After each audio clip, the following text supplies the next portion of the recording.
She calls me day and night.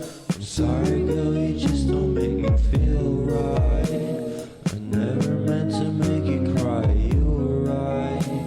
Just leave me be. I'm not gonna put up a fight.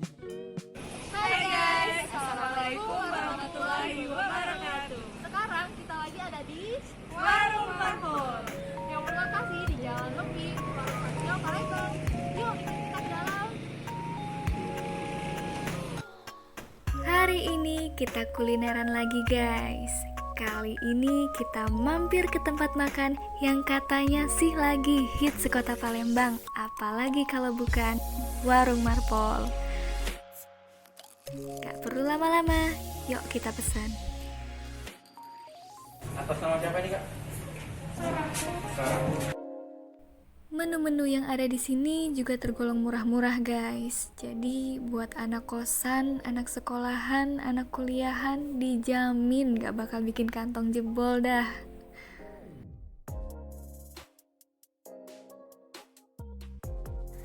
Abis pesen, yuk kita naik ke atas.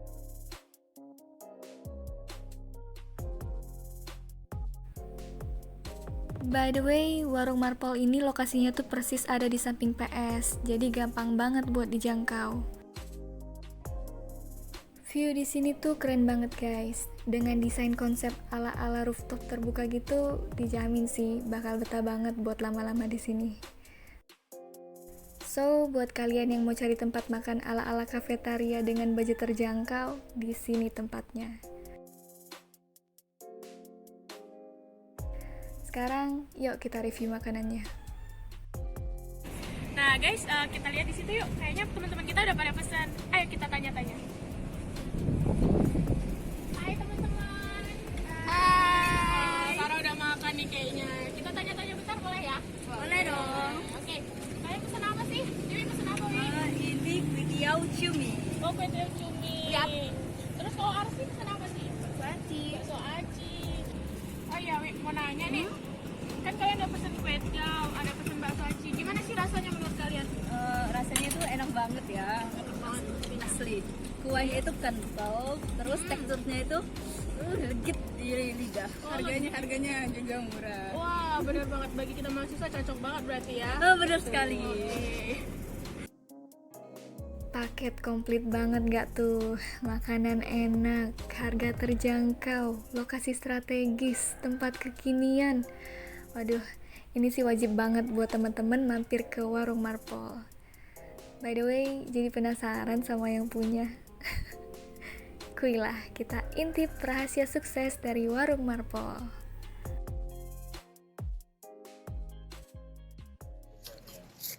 Assalamualaikum warahmatullahi wabarakatuh. Waalaikumsalam warahmatullahi wabarakatuh. Sebelumnya Kak, boleh memperkenalkan diri terlebih dahulu? Ya, Assalamualaikum. Saya Ari. Kalau lengkap sebenarnya Tri Ari Pranata ya. Tapi saya lebih senang dipanggil Ari Pranata. Ah, Saya alhamdulillah dapat eh, dapat keberuntungan ya, dapat izin dari Allah untuk ngurusin amanah jadi ownernya Warung Marpol. Gitu. ya. Good. Sebelumnya Kak, bagaimana awal mula inisiatif untuk memulai usaha warung Marpol itu? Jadi kalau detailnya tahunnya saya kurang terlalu hafal. Seingat saya sih 2017. Warung Marpol itu awal pertama sekali dulunya seblak ya. Oh, Jadi dia itu seblak Marpol namanya. Pertama betul. Jadi kisahnya itu sebenarnya itu adik saya, adik kandung saya. hmm. Pas betul di bawah saya ya, adik kandung. Jadi beliau tuh dulu dorong gerobak di kampung. Nama kampungnya itu Pendopo. Pendopo Talangakar kalau katanya. Kalau sekarang jadi kabupaten ya, Pali namanya. Oh, Pali. Jadi adik dulu dari gerobak numpang jualan di apoteknya teman kita juga. Teman saya, temannya adik juga. Depan sana, alhamdulillah banyak yang responnya bagus di kampung. Responnya bagus, berjalannya waktu, adik coba memperbesar usaha, tapi masih tetap jualannya seblak ya. Mm-mm. Seblak marpol di kampung masih dengan franchise gitu. Mm-mm. Jadi jual franchise. Udah ada menu baru gitu ya? Belum, masih seblak. Masih sebelah aja. Masih seblak. Singkat cerita, baru ke Prabu Muli. Jadi kan kampung kami itu Pali ke Prabu Muli. Nah dari sana sekitar 2019-an ya, 2019 itu baru adik ke Palembang. Adik saya ke Palembang, 2019-an ke Palembang, masih pakai konsep seblak. Konsep seblak. Jalan, ya qadarullah waktu itu ya nggak terlalu gimana kan. Secara penjualan segala macam, namanya bisnis kan, bisnis. Sempat ya sudah saya karena memang ada sedikit Allah kasih, nggak bisa juga bilang sedikit, nggak syukur, Iya, luar ya. biasa ya. Allah kasih kemampuan lah. Harus kasih kemampuan itu memanage bisnis lah, manage bisnis, nge-branding bisnis gitu kan. Nge-branding bisnis ya sudah. Karena itu adik kan. Nggak mungkin saya nggak bantu kan. Kalau membantu sudah. Akhirnya saya dapat gerobak di situ. Dulu dia nggak gitu, gerobak masih. Kontainer kecil. Ya sudah kata saya, Dek, kita buka di sini aja dulu. Ya kan? Saya sama adik saya buka akhirnya di situ. Sudah di sana berjalannya waktu ya karena saya tuh ada bisnis yang lain. Ada Bisnis apa Kak sebenarnya? ya di sini ada di Bandung ada konveksi. Jadi waktu itu 2019 itu saya nggak terlalu concern. Nggak terlalu concern tapi tetap saya urusin tapi ya setengah hati. Itu benar cinta. Gitu ya, Kak, ya? Usaha pun nggak bisa setengah hati rupanya. Apa-apa yang setengah hati nggak maksimal. Akhirnya karena saya punya konveksi waktu itu masih optimasi bisnis di Bandung, jadi sering ke Bandung 2 bulan 1 bulan, jadi jarang di Palembang karena di sana baru mulai juga usaha. Berjalannya waktu ada something lah, ada sesuatu yang akhirnya saya tuh ngerasa aduh saya harus korbankan apa ya, Salah satu dari usaha. maksudnya kepentingan sendiri gitu. Untuk membantu. Adik. Jadi kalau sukses sendiri kayaknya kurang manis gitu. Lebih baik ngajak gitu ya, Kak, ya?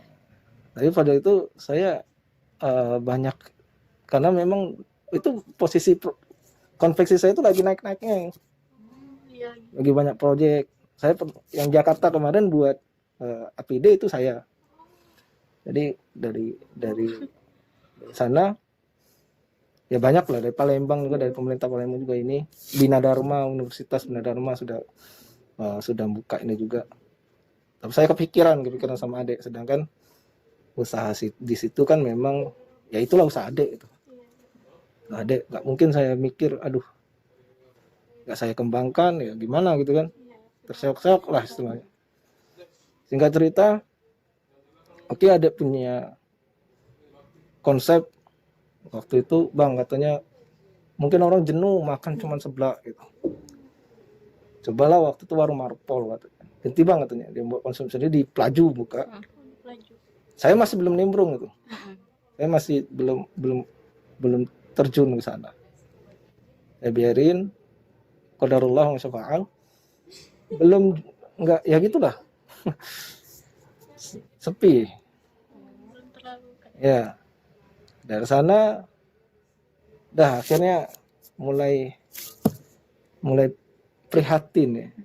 Prihatin dalam artian waduh kata saya mulai jatuh hatinya ke marpolnya maksudnya. Kemarin saya masih sibuk di usaha sendiri sih. Ya kan saya mikirin wah makin ini lagi backsound. Nanti saya nangis lagi. Teringat masa lalu. Jadi intinya karena cinta betul ya. Jadi saya suka ditanyai beberapa teman-teman, Kak, gimana kita bisa sukses dalam bisnis? Saya bilang rumusnya cinta saya. Harus tulus ya, Kak, ya? Cinta dudukin di paling atas ya. Pada saat kita cinta dengan usaha itu, kita jatuhkan betul-betul kita ini. Mau gimana pun tantangannya, kesulitannya segala macam. Ya kita nggak mungkin ninggalin dia gitu. Tapi serius ya, bukan nggombal, tapi serius. Adapun teknikal yang lain, makanya saya kemarin dipinta Muhammadiyah minta untuk ngisi kelas bisnis. Saya nggak mau soal teknikal kata saya. Tapi saya lebih senang pengembangan diri. Ini saya story nggak apa-apa dulu ya. Ya nggak apa-apa. Silakan ya. Sorry. Maksudnya gitu. Jadi kayak gitu. Dari paling utama tuh itu. Singkat cerita, sudah saya masih waktu bulan 1 saya ke Jakarta. Warung Marpol nggak terlalu itu. Tahun 2019 ya. 2019 akhir Desember buka konsep di sini. Adik saya di Pelaju udah nggak jualan, digusur orang, gerobak kayak gitu mbak, sedih mbak. pindah ke Pelaju sepi juga, sedangkan ya tadi kan adik saya hidup dari situ juga, dan bukannya pegawai bukan apa. Saya berangkat ke Jakarta tahun 2020 bulan 1 ke Jakarta. Di sana saya sudah gabung, tapi sekali lagi belum total. Saya gabung, tetap saya iniin, tapi nge-brandingnya saya masih 30% lah. 30%. Singkat cerita, sudah konsep baru. Saya sudah buat konsep untuk seperti ini sekarang. Jadi yang buat konsep seperti di warung itu kakak ya? Ya, saya bilang, saya coba waktu itu testing market di awal bulan 2020 sebelum saya berangkat ke Jakarta. Saya tes market lah ya, dengan tes market dengan beberapa dari digital marketing, dari snap saya, dari IG saya segala macam saya coba ikhtiar itu. Alhamdulillah responnya bagus. Ya. Jadi saya buat saya makan Taekwan itu di hot plate, saya videoin, saya share di IG saya, IG saya seluruh media sosial yang saya pakai. Snap WA segala macam itu saya manfaatin. Alhamdulillah meningkat. Waduh, ini keren nih kalau saya buat dari marketnya bagus. Jadi bisnis itu kan ada yang namanya komoditi, ada namanya experience. Komoditi itu apa yang kita jual. Komoditi itu misal ya tadi Taiwan segala macam itu komoditi. Tapi experience itu hal berbeda, hal yang dirasakan oleh customer itu di sininya, bukan di sini, kan di lidah. Kalau dia makanan, maksudnya apa? Ya tadi contoh, apa bedanya KFC dengan ayam goreng? Padahal soal bumbu ayam itu banyak kan enakan di luar kok, tapi dia ada experience-nya, konsepnya segala macam, sehingga membuat orang tuh ngerasa gue banget nih. Ada ciri tersendiri. Ada konsep tempat dia makannya enak, tempat makannya ya kekinian lah gitu. Itu experience di situ. Sehingga terkenang ya kak. Instagramable ya kata orang. Orang makan itu kan sekarang era makan itu bukan sekedar rasa, ya kan? Tempat dulu gitu kak ya. Nah, jadi saya kepikiran oke nih, secara komoditi udah diterima di market. Saya tes lagi, saya coba lagi, akhirnya betul-betul sampai nggak bisa orang tuh duduk saking raminya waktu itu, karena masih pakai gerobak yang warna kuning di belakang, kursi cuma berapa. Ada saya nelpon, saya udah di luar kota kalau nggak salah itu ya, bang katanya, bang ini bang, waduh bang katanya, waduh saya merinding gitu. Rame betul bang katanya, bang ini bang alhamdulillah bang, masya Allah bang rame bang kata dia. Saya masih luar kota waktu itu. Oke kata saya, kita bangun lah kata saya. Kalau emang kayak gitu berarti secara komoditinya ini orang udah suka nih, secara produknya orang udah suka, tinggal menambah value bisnisnya. Singkat cerita, saya pulang bulan 1 ya, bulan 1 waktu itu ada di Bogor atau mana ya, kasus satu orang yang waktu itu pertama sekali COVID kan. Sudah saya pulang sini selama seminggu, saya coba lagi untuk rapikan konsepnya segala macam. saya ketemu vendor, bangunan ini berapa, saya mau pengennya segini, saya survei lahannya berapa, ini berapa, sudah dapat semua di saya, estimasi dari pembangunan konsep seperti itu. Oke, saya deal, kata saya mau ini. Saya pergi dulu ke Bandung karena saya harus ada yang diurus waktu itu, ada proyek waktu itu yang tidak bisa saya tinggalin. Saya ke Bandung hampir 3 minggu apa hampir itu. Jadi intinya waktu itu sebelum ini kebangun saya di Bandung, qadarullah COVID. Jadi saya ini orang pertama lah yang diisolasi. Karena kakak dari Bandung itu tadi. Dari Bandung. Waktu itu saya lupa bulan 2 atau pokoknya 3. bulan 2 atau awal Palembang heboh. Bukan Palembang, Indonesia lah, Indonesia. Jadi seluruh Indonesia. Waktu itu saya ketemu dengan orang Spanyol, emang orang Spanyol orang ini. Jadi heboh kan, heboh. Bandara mau ditutup waktu itu. Hari Sabtu, hari Kamis saya masih di Bandung. Pokoknya saya masih di kawasan Jawa Barat lah, saya lupa karena bukan di Bandung aja, saya keliling beberapa kota Jawa Barat. Singkat cerita, dapat info bahwa airport mau ditutup. Hari Rabu ya kalau nggak salah. Waduh, kata saya langsung beli tiket waktu itu hari Sabtu Senin beli tiket. Dan betul Rabu kan di semua penerbangan ditutup kan di ini. Saya pulang ke Palembang. Pas di Palembang ya sudah saya karena di sini nggak siap kan. Nggak siap, orang takut semua sama saya. Waktu itu saya batuk kayak gini. Tapi enggak, saya alergi biasanya. Insya Allah. Waduh, kata perawat. Bapak pergi aja katanya. Ini saya waktu ke rumah sakit, enggak ada yang mau ngurusin. Satpam takut. Karena kan waktu itu alat-alat sekolah kan enggak punya. Bahkan Jakarta pun masih heboh. Awal-awal betul kan. Orang masih, mana ada sekarang kayak sekarang ada ini atau gini. Enggak ada dulu. Masih panik bayi segala macamnya kak. Oke sih, kata saya. Aduh, gimana nih? Saya sewa rumah akhirnya. Saya rumah sendiri, Karena kalau balik ke rumah kan saya khawatir. Sedangkan saya nggak tahu negatif atau positif. Singkat cerita ya sudah, saya isolasi sampai 16 hari. Nah itu mulai kemelut di bisnis, seluruh bisnis lah. Pizza Hut hancur segala macam kan, ini sudah macam. Marpol pun saya udah lihat, waduh nih gimana nih. Orang di PSBB waktu itu kan, orang nggak boleh keluar. Dan qadarullah bertepatan dengan Ramadan. Iya kan? Ramadan puasa. Jadi kan lebih tantangannya lebih luar biasa berat lagi. Iya. Orang sudah nggak boleh keluar. Ramadan orang puasa. Sedangkan kita jualan makanan. Ya, benar. Akhirnya saya waktu itu pegawai masih 2 orang. Adik saya panggil ke tempat saya isolasi. Karena saya waktu itu sudah selesai dari situ, saya ke rumah sakit walaupun itu cerita lain lah ya. Hebat rumah sakit, saya ribut sama rumah sakit umum ya. Tapi cerita lain itu jadi singkat cerita saya kumpulin 2 orang sama satu adik saya. Jadi saya bilang bahwa kondisi sekarang seperti ini ya. Bahkan untuk gaji kalian pun kata saya yang 2 orang tadi itu harus nombok maksudnya pakai uang kantong sendiri. Karena operasional udah nggak ini lagi. Nggak ada pemasukan juga nih kak. Ya karena kan kondisi waktu itu siapa yang ini kan.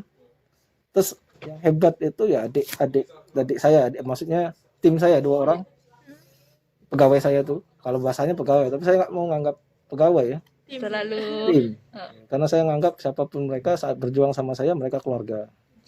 Walaupun nggak terikat oleh ini. Jadi selesai dari sana, saya kumpulin bertiga adik saya, karena adik saya yang adik kandung maksudnya, akhirnya mutusin pulang kampung dia. Dia pikir-pikir, aduh nggak kuat kata dia. Kenapa tuh? Gara-gara yang pandemi ini tadi? Pandemi, ya penghasilan nggak ada. Jadi ibu saya masih di kampung kan, dia tinggalnya sama ibu gitu. Kalau di kota kan dia harus beda, kalau di kampung masih bisa numpang lah makan gitu ya. Ya gitu. Jadi dia mutusin pulang ke kampung, adik saya yang kandung. Waduh, saya bingung. Sedangkan yang buat resep itu memang adik saya. Dan alhamdulillah di antara pegawai tadi di tim saya tadi 2 orang itu sudah pernah lama ikut sama ibu. Jadi dia tahu, udah bumbu tahu segala macam 2 orang tadi. 2 orang ini tim saya ini, jadi adik saya sudah pulang ke kampung, adik kandung tadi. Yang 2 orang ini bilang ke saya bilang, "Dek, saya jelasin kalau untuk gaji kalian ini pun bukan dari Marpol, tapi beda lagi, bukan dari operasional, bukan dari istilahnya misalnya Mbak beli nih, kita dapat untung 5.000 kan misalnya, ya kan? Kita kumpulin 5.000 tadi terus untuk gaji mereka kan, nah, kayak gitu. Jadi saya bilang ya sudah, kalian pulang aja lah ke dusun. Orang pulang aja ke dusun ke saya, karena memang orang kampung kan, pulang aja ke dusun. Apa yang mereka bilang orang tua ini, Bang, saya bilang kalau untuk makan, setelah kita makan sehari-hari, seolah-olah yang jaga kita gitu kan. Tapi untuk gaji ini saya bingung gitu kan. Nggak bisa gaji. Nggak mungkin kalian kerja tapi nggak digaji kan. Ini kalian pulang aja. Dia bilang gini, Bang, kami ikut abang dalam keadaan senang. Masya Allah. Itu makanya saya bilang cinta.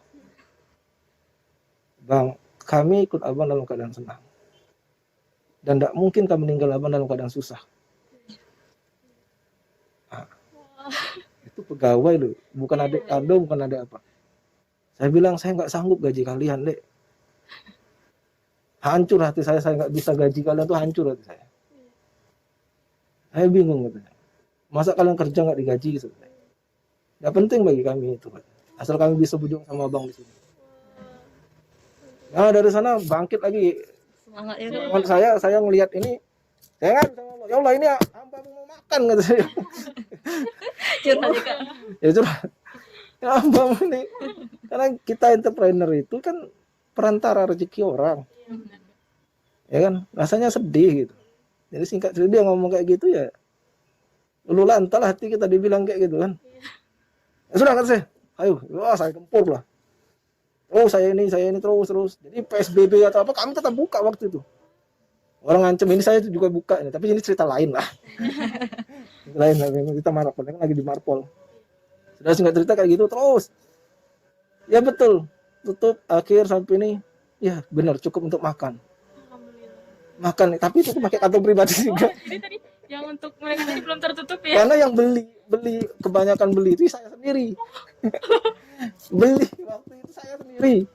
Jadi saya pesen Gojek ini mereka senang. Saya padahal beli itu. Tanpa mereka ketahuin gitu. Saya beli. Ya Allah. Untuk makan mereka. Karena mereka dapat jatah makan sehari. Saya bilang nih nggak ada pemasukan, belum masuk. Saya pesan sendiri. Terus ini, ya waktu itu yang beli bisa dihitung. Laku cuma berapa? Intinya 75% saya yang beli. Selama 1 bulan tuh itu 75% itu saya semua yang beli. Jadi nggak ada customer lah bisa dibilang. Itu selama berapa 1 bulan. full ya Kak?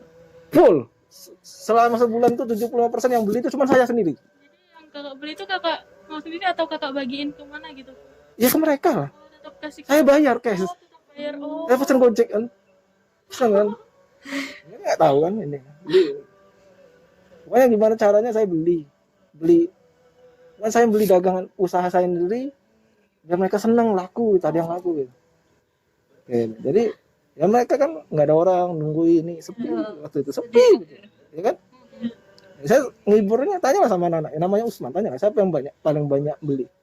Akhirnya sekarang kan mereka udah tahu. Bang Ari. Yang beli selama sebulan itu 75%-nya saya. 25%-nya ya alhamdulillah lah. Tapi saya mikir kalau itu nggak cukup, bahkan untuk beli beras mereka aja nggak cukup waktu itu. Ya kan? Ya sudah saya akhirnya beli. Ya, saya makanan punya saya bayar tapi. Sampai detik ini saya bayar, Mbak. Saya kalau makan di situ saya buat video di IG segala macam, saya itu bayar loh, Mbak. Tetap dihitung. Ya. Karena bagi saya itu ada hak adik saya. Jadi itu kunci. Jadi walaupun kita pemilik usaha nggak bisa gitu. Jadi tentang kita punya usaha, kita makan ini semuanya. Enak ya kan nggak boleh ya. Karena bagi saya 1 butir bakso itu pun ada hak nasi adik saya di situ. Ada mereka yang makan. Singkat cerita, ya tadi karena cinta yang buat saya tuh ya Allah saya ngadu lah. Saya tuh bawa saya ikhtiar lagi. Saya waktu itu udah takut keluar kan, karena trauma saya itu terjadi di rumah sakit. Saya sampai ribut sama orang rumah sakit umum waktu itu.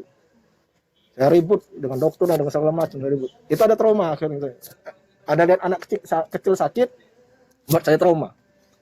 Saya nggak keluar. Jadi saya dilema, aduh, ini banyak yang harus saya uruskan di sini segala macam. Ada kehidupan orang juga. Akhirnya ya Allah, saya berani nekat keluar waktu itu. Nekat keluar waktu saya tuh pengennya di rumah, semenjak pandemi itu di rumah, mendep gitu. Tapi saya lihat kalau kayak gini, wah, nggak bisa gini bisnis saya. Ya kan, sedangkan di sini kita cari makan sama-sama. Saya keluar, saya buat lagi video Taiwan, saya sirami, saya iniin lagi, terus saya optimasi dari IG, terus saya itu lagi terus. Alhamdulillah naik. Sudah sampai naik. Terus drastis naiknya 100%, naik terus naik. Ya Allah. Luar biasa. Jadi cuma satu bulan aja dikasih tantangan ya. Ya saya nggak pernah bilang dalam kehidupan saya itu sulit, nggak ada jangan pernah nganggap ada masalah, jangan pernah nganggap sulit. Saat kita merubah kata pasti merubah makna, saat merubah makna pasti merubah representasi dalam diri kita. Saat representasi kita berubah pasti sikap kita berubah. Saat sikap kita berubah, cara kita mengambil keputusan juga berubah. Saat cara kita mengambil keputusan berubah, tindakan yang kita lakukan berubah dan takdir kita berubah. Maka saat waktu itu saya nggak pernah itu bilang, bahkan untuk nyontohkan ngomong itu aja saya nggak mau sebenarnya. Saya selalu bilang tantangan. Jadi saya ngerasa itu tantang terus. Singkat cerita kayak gitu, saya terus naik sampai 300%, naik sampai 1000% waktu itu naik penjualan. Oh oke nih, udah bisa nih. Saya panggil vendor. Kita kemarin kita bicara konsep bulan berapa ya? Bulan 4 kalau salah, bulan 4 atau bulan 5. Bulan 4 kalau salah, bulan 4.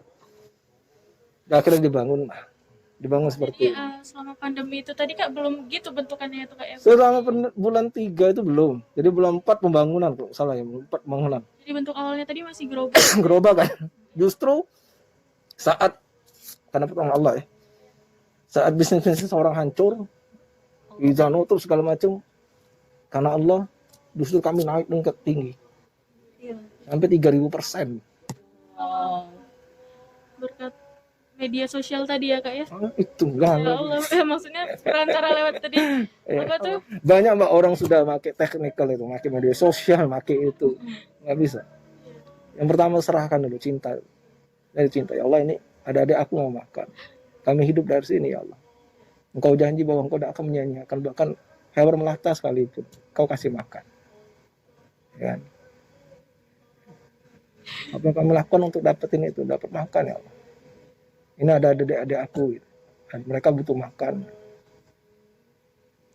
Yang saya pertama lakukan itu. Adapun yang saya ide itu tiba-tiba muncul. Kadang kan pada saya duduk ide saya keluar langsung. Jadi kebanyakan nggak pernah saya, kalau orang bisnis biasanya buat sket nih mau ngapain ke sini. Saya enggak. Saya pasrah. Engkau janji bahwa kadang gitu. Bisnis ini juga segala macam. Engkau janji. Ya, aku melaksanakan ini seperti ini, tiba-tiba ide muncul. Saya yang percaya betul di sini. Tiba-tiba ide lagi muncul, saya lakukan ini. Selama datang di sini, saya lakukan lagi ini. Saya nggak pedulikan hasilnya, terserah dulu. Tapi, boom. Ya. Bahkan dengan cara-cara yang di luar ini malah justru meningkatkan penjualan. Misalnya Kak, bisa dicontohin Ya tadi saya cuma nyiram Taiwan di atas outlet, saya share. gimana Di gitu? IG, di WA saya, di ini saya, ya kan, di IG saya, ya alhamdulillah, WA saya tuh story 500 sampai 600 lah, yang lihat, yang view, Viewers. banyak, mantap, Banyak relasi Kak. banyak, karena pedagang kan ada, dulu kan pedagang banyak kenal orang, kenal mas ini nanya produk ini, dulu kan saya sendiri dulu ngurus. Saya share, nah itu mereka ngerasa mungkin ini makan apa nih unik nih katanya kan, terus mereka datang coba enak, nah, akhirnya kayak gitu terus datang makan enak gitu kan, akhirnya mungkin dari mulut ke mulut juga gitu kan. Kayak gitulah. Jadi justru pas selesai PSBB saya bangun, PSBB bulan berapa sih, bulan 4 kan ya, selesai PSBB bulan 4 habis lebaran nih, Idul Fitri ya. Pokoknya selesai PSBB kita mulai bangun. Alhamdulillah karena pertolongan Allah ya nikah. Gitulah. Ada yang lagi untuk tanya. Jadi itu ceritanya. Jadi kalau soal lama belum nyampe setahun kayaknya kan. Cepat sekali ya kak. Iya. Perjuangan yang penuh Liku-liku.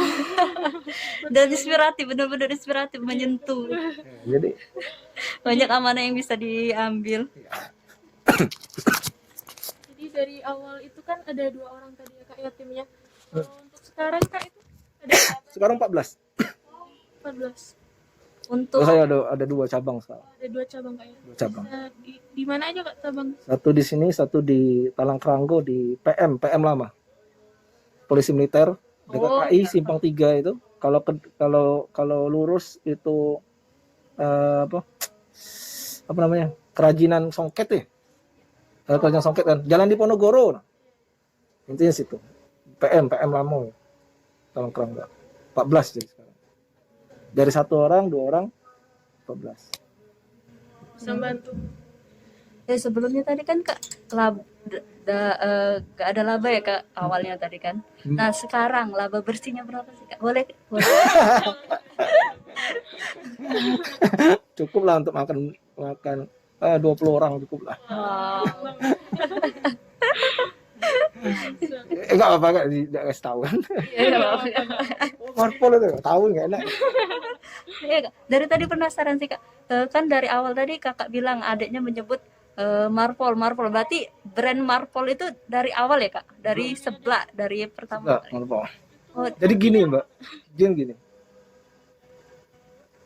Branding itu gini, logo atau nama brand, nama logo itu ada di otak si owner atau si founder, pemilik atau si yang ini. Adapun brand itu ada di benak masyarakat. Paham? Paham nggak? Jadi tugas saya itu adalah, ya, saya bilang tadi Allah kasih kemampuan saya itu nge-branding. Gitu. Gimana caranya nih Marpol itu bisa masuk ke hati-hatinya Mbak itu. Ke sahabat-sahabat Marpol yang lain. Kalau sekarang mungkin Mbaknya belum ya. Tapi yang lain. Gitu. Saya percaya itu, ya, tugas saya ya tadi kayak nge-branding Marpol. Ini Marpol itu mau logonya orang itu mau ganti peci, mau ganti pakai janggut, mau pakai sarung dia, itu nggak masalah. Karena logo, karena brand itu bukan logo. Brand itu bukan nama. Brand itu apa yang ada di benak masyarakat. Apa yang terkenang gitu ya kak? Brand itu ada di benak masyarakat.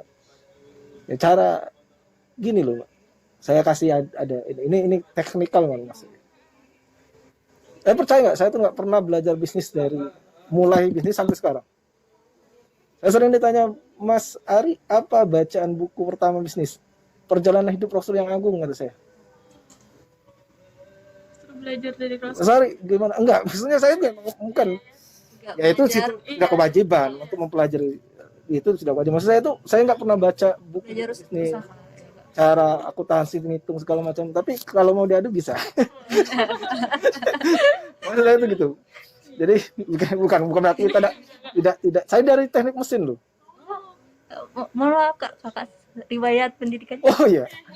Jadi STM saya otomotif STM 1 SMK 2. Kemudian kuliah di Politeknik Negeri Sriwijaya jurusan mesin. Gitu. Gak ada jamu-jamunya kan? Yang, terus ditanya apa buku bisnis, saya nggak pernah saya nggak pernah ikut apa kelas bisnis, saya nggak pernah ikut kursus apa ya sosial apa digital seminar apa nggak pernah, tapi ngisi seminar ya. Wow, masya Allah. Gak pernah ikut seminar jadi pengisi seminar. Tapi saya milih-milih juga, nggak semuanya saya terima. Selama saya ini saya terima cuma satu, cuma Muhammadiyah. Itu pun temanya beda loh. Temanya adalah membangkitkan daya dalam diri. Saya kasih tahu jikalau orang sekarang kan banyak mengagukan IQ. Salah. Yang bisa membuat orang itu sukses itu EQ. Justru ke EQ-nya. EQ, bukan IQ. Allah itu maha adil. Allah pengen seluruh makhluknya itu sukses. Allah tidak tega seluruh makhluknya itu tadi yang penting IQ, bukan IQ. Kalau sukses itu cuma masalah bakat. Saya sekarang kalau orang bilang, oh dia itu bakat. No. Sukses itu bukan masalah bakat. Mau taruhan? Mau? Orang seluruhnya banyak nggak yang punya bakat main gitar? Banyak kan seluruh banyak makin Banyak. Berapa? apakah seluruhnya sukses? Berarti bakat tidak memastikan orang Iya, sukses. orang bilang bahwa saya dulu nggak punya bakat bisnis. Tapi saya membangkitkan daya dalam diri saya bisa. Bagaimana kakak membangkitkan daya? Waduh ini panjang ini. Itu Muhammad dia aja minta waktu 2 jam saja, saya baru mukodimah. Nanti lah lain waktu. Jadi intinya gini, membangkitkan daya itu adalah, Dek, kita itu dikasih waktu 24 jam. Manusia itu mentransfer atau merepresentasikan sesuatu yang dari luar itu cuman dari apa yang dia lihat, apa yang dia dengar, apa yang dia rasa. Pertanyaannya, selama ini apakah kita mengabaikan apa yang kita lihat, apa yang kita dengar, apa yang kita rasa?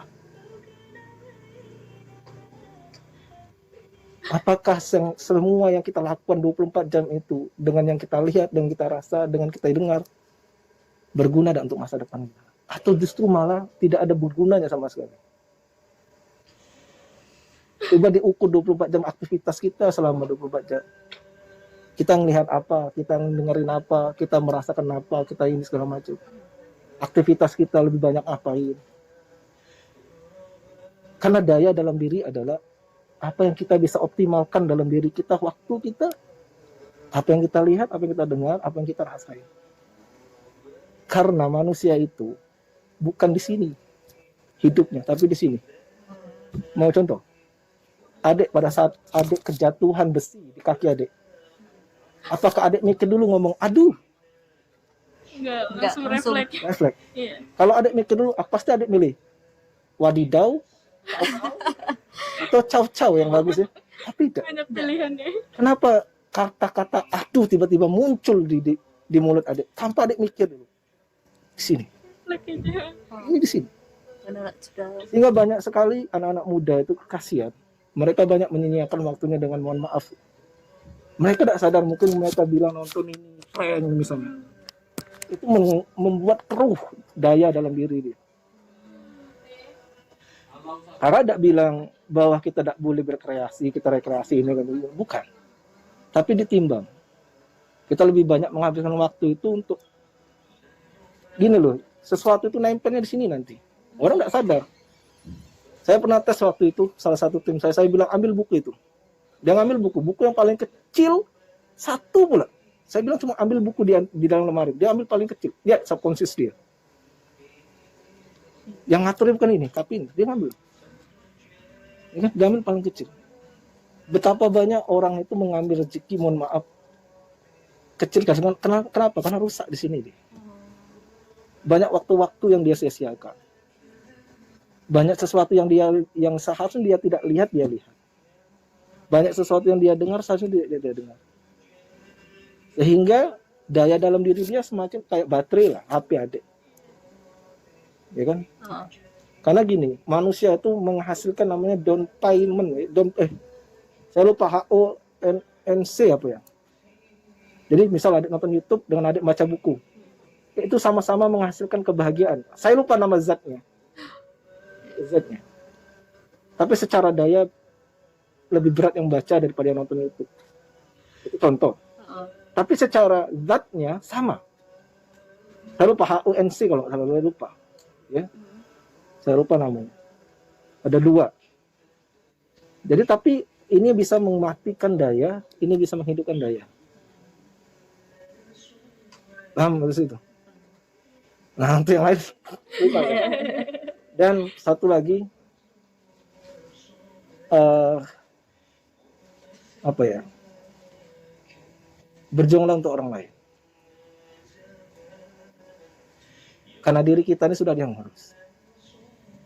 Tapi saat kita berjuang untuk orang lain, kita jadi perantara Allah untuk ngurus orang lain ini.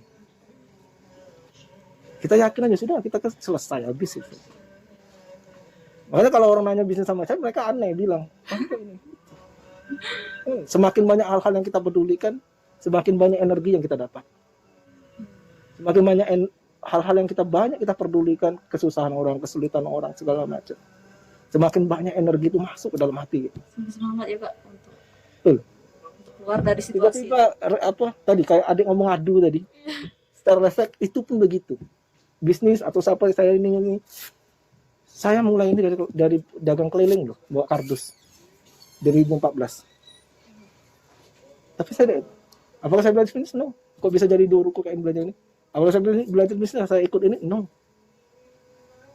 Jadi saya tahu bahwa yang mengendalikan saya itu sini. Jadi inisiatif itu bukan di sini, Dek. Iya. Semakin adik mengerti tentang hidup, semakin adik. So kita itu memang bakalan mati. Tapi pastikan kalau kehidupan kita itu punya arti.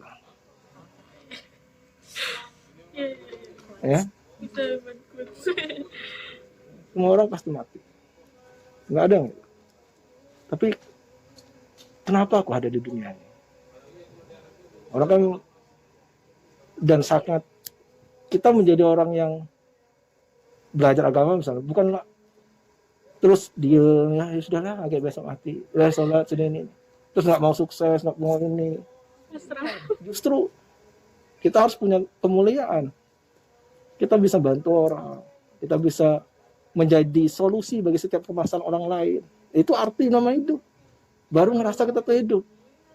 Kalau kita masih menjadi solusi untuk diri kita sendiri, kita masih terkungkung dalam diri kita sendiri.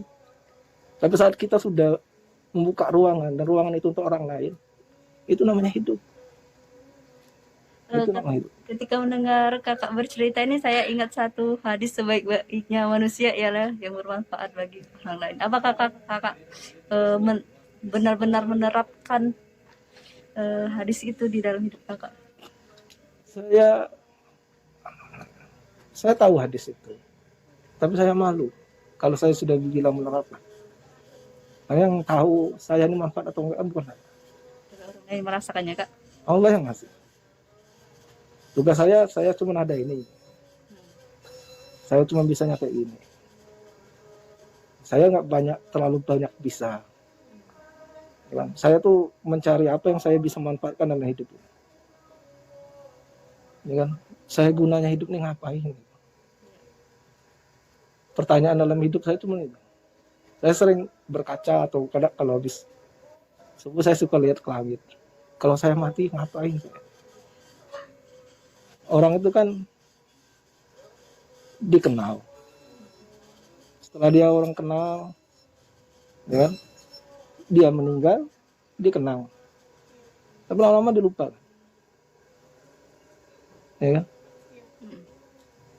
Tapi seluruh sarana prasarana yang dia bangun selama hidup, walaupun nanti generasi-generasi berikutnya nggak tahu sama orang itu, tapi manfaat itu tetap dapat. Dirasakan gitu. Oke kak, ini kak terakhir nih kak ya. Apa sih kak nasihat yang bisa kakak berikan kepada kami yang ingin mengikuti jalur jejak kakak? Itu banyak.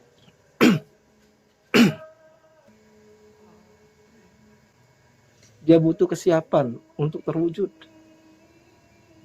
Selama kita siap, dia akan cepat juga terwujud. Jadi ya sudahlah, aku korban ke cita-citaku untuk bila aku jadi PNS, biar ini misal ya. Kan sering kayak gitu kan. Orang tua aku nyuruh aku PNS, sedang mimpi kita adalah kita pengen buka usaha suatu saat seperti ini. Terus dia tinggalkan impian kita. Jangan deh. Ya. Bagi kakak impian itu ruh. Impian itu yang menggerakkan kakak bangun, melekkan mata. Orang tua sisi lain. Aku hormat dan aku patuh, aku sayang. Tapi aku tidak mungkin membakar impian aku. Ya kan? Kita yakinkan suatu saat impian ini akan menggandeng orang tua kita. Tepatnya kemarin ibu bilang, "Nak, ibu bangga dengan Ari. Ibu titip anak-anak adik Ari yang bisa mendidik mereka." Dulu Tentang ya kak. nangis, bahkan banyak lah, bukan tidak pernah ketemu dulu sama ayah tuh hampir setahun lebih. kakak ngontrak, ya kan? Apakah tidak berbakti waktu itu? Berbakti, sayang tetap tanya kabar. Tapi biarkanlah, kakak menganggap kalau bukan saya yang memperjuangkan ini, siapa lagi? Benar-benar. Waktu itu bisa terus kerja di Astra, tapi ya tadi, kakak kerja di Astra dapat gaji sekian, tiga kali lipat gaji UMK, UMR sini ya. Secara karir waktu itu sudah ambil. Secara karir sudah, tapi tidak ada kebahagiaan, batin tidak bahagia waktu itu. Ada yang kurang. Sehingga flashback waktu itu. Oh ada impian aku, ini impian aku. Apakah aku harus terus lari? Apakah itu yang diomongkan sukses? Mendapatkan materi, mendapatkan yang uang tua sudah, yang penting ini. Tapi impian kita tinggal. Kayaknya udah sukses kayak gitu ya. Jadi yang Lebih senang berjuang di sini. Ya itulah ya, jadi siapapun, bahkan orang tua, tapi tadi syaratnya karena harus bersahabat dulu, karena harus kenal dulu, Iya. karena harus tujuannya benar-benar, karena untuk jalan menuju ke sana, maka tidak bilang berat, tidak bilang ringan ya, dia butuh kesungguhan. Contoh kayak tadi apa misal, kalau waktu itu sudah, apakah jadi dia seperti ini? Tidak. Hah? Ini. Contoh ini, pada saat waktu kakak ikutin bawa kardus, ya, terus kakak lempar kardus itu buang, apakah jadi seperti ini? Tidak. Hah? Betul? Baiklah Kak, terima kasih Iya. banyak atas Sama-sama. segala ilmunya Kak. Terima kasih juga sudah meluangkan waktu. Curhat. pengalaman. itu kalau jadi intinya itu deh, itu Iya. untuk manfaatkan waktu kalian. Iya Kak. Pertanyakan setiap hari, apa yang aku lakuin ini suatu saat jadi apa, ya kan? Itu ya. Oke Kak. Terima kasih Kak ya atas materinya, atas ilmunya Kak. Banyak sekali ilmu yang kami dapat dan ceritanya juga sangat apa ya, berkesan nih Kak. Menginspirasi dan memotivasi diri Kak untuk mengenal diri dan ya untuk mengubah diri dari yang sebelumnya mungkin hanya kuliah online Zoom, mungkin mulai membaca-baca buku ya Kak. Buku agama, tahu? Penting gue kenali Allah, kenali Rasul, ya, baca Quran, yang tinggal. Adapun kehidupan ini kata Allah di surah Al-Mulk, Allah jadikan mudah. Ya. Kalian tanam itu di dalam substansi, hidup ini mudah, hidup ini mudah, hidup ini mudah. Kalian bahagia, kalian bahagia. Ya. Ya. Ibu kalian pengen enggak kalian susah? Apalagi Allah. Wah, ya benar Kak. Kenapa kita takut dengan kehidupan ini? Sedangkan Kehidupan ini seperti ini. Mudah. Semudah kita balikin kelapa. tangan. Coba tangan. Mudah. Janji nganggap bahwa hidup ini mudah. Ya. Insya Allah. Jangan loh, harus semangat lah hidup ini. Udah. Oke, ya Kak. Kuncinya apa? Saat kalian merubah kata, kalian merubah makna. Saat kalian merubah makna, rubah representasi dalam batin kalian. Pada saat batin kalian berubah, tindakan-tindakan kalian pasti berubah. Tindakan itu akan mengambil keputusan demi keputusan. Keputusan-keputusan tadi kalian akan membuatkan komitmen, dan itulah takdir kalian. Ya, ya. Jadi detail-detail milih kalimat. Kalau lagi ngadap itu jangan, oh ini tantangan. Pokoknya jangan sampai ngeluarin kata-kata negatif. Itu be. Iya. Itu kunci sukses. Ya. Hidup ini mudah. Kalau ada kata-kata yang negatif langsung dirubah. Ya. Karena saat orang melabelkan sesuatu, maka batinnya terkunci di situ. Paham? Paham nggak? Ya Kak. Terima kasih Kak pesannya. Sama-sama. Saya rasa cukup ya Kak. Iya. Kami akhiri. Wassalamualaikum warahmatullahi wabarakatuh.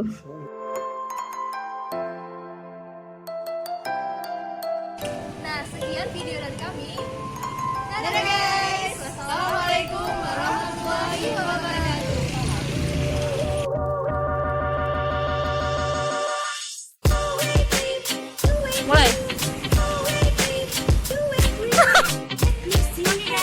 keseruan kali